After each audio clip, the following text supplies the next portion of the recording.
பொது மக்கள் இருக்கக்கூடிய அந்த பகுதிக்கு வந்து தேநீருக்காக வந்தேன்.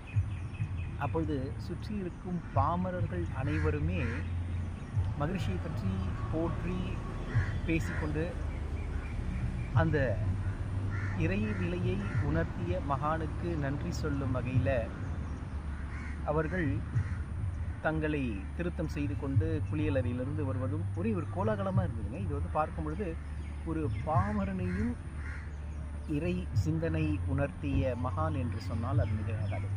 இங்கே வந்திருக்கிற நிறைய கூட்டங்கள் வந்து மிக எளிமையானவர்கள், உழவர்கள், உழவு தொழில் செய்பவர்கள், ஆடை நெய்பவர்கள் என்று விவசாயம் இந்த மாதிரி தொழில் செய்கிறவங்க நிறைய பேரை பார்க்க முடியாது. அப்போ என்னென்னா, நம் காலத்தை கடந்து எளிய மக்களுக்கு புரிய வைக்கும் வகையில் மகிழ்ச்சி அவர்கள் இந்த கருத்துக்களை, இறைநிலை, அத்வைத தத்துவத்தை எளிமையாக கொடுத்திருக்கிறார். இது ரொம்ப பெரிய விஷயங்க.